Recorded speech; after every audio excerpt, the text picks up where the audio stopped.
At the Museum of Edinburgh, a new exhibition tells the story of Pakistanis who migrated to Scotland between 1960 and 1980. They had a unique way of keeping in touch with their relatives. With international phone calls so expensive, they recorded messages on cassette tapes and posted them instead. My parents, they came from Pakistan back in the 60s, 1960. So I had grandparents in Pakistan, I had aunties, not nephews or nieces, not cousins at that time. So it used to be a weekly occurrence. As a little boy, travelled from Glasgow to Pakistan by road, and when we were in Pakistan with my father, we were there for the duration of nearly a year. So therefore, to get in touch with my mother, the only way to get in touch with my mum was to record a cassette. It started about 7 years ago. I was looking to find the voice of my dad. He died about 20 odd years ago, and I was looking to listen to his voice. And the reason why I could find his voice was that it was recorded on these cassette tapes. I remember my mum sitting in the living room and her recording these messages, and it was a really pedestrian tempo to it, like a really like a family were there with her or something, you know. And then we'd be pulled in to say hello to some auntie or uncle in Pakistan, and we're like, hello, it's the other thing, and then we just run off and play in the back alleys, you know? But that was my only thing. I didn't know who the messages were for, really, because I had no personal connection to them properly. It would be a conversation, but just split over time and distance.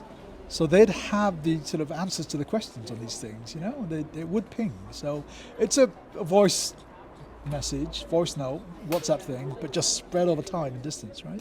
You remember making tapes to send home? Yes, because my mom, dad, everybody over there, and telephone is very, very expensive. What was one of the questions that your mother would keep asking?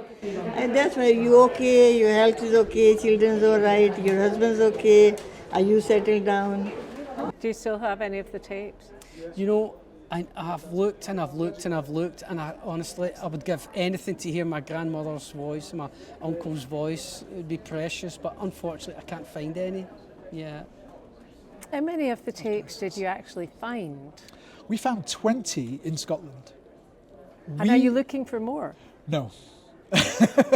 But if people do, you know, if they sort of offer us one, we can't refuse it. So we'll accept it and we'll digitise it and include it in the archive. My mother sent tape letters to Pakistan as well, so I was quite young, school age.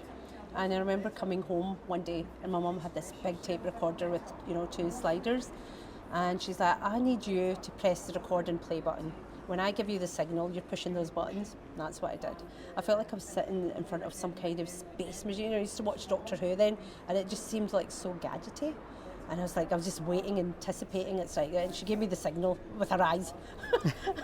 I mean, as soon as it's advertised, I'm like, how am I not going to get involved in this? I mean, again, with my own lived experience of what tape letters is like, and you know, any kind of heritage project that connects me with my own culture. I was born here in Scotland, but I'm very much Pakistani as well. It just feels like it's the perfect bridge, and where I connect not just with my Scottish roots, but also my Pakistani roots. They're both fundamental identities that make me who I am.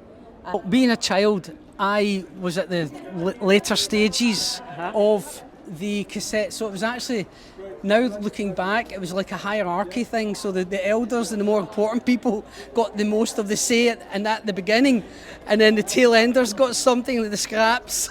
Yeah.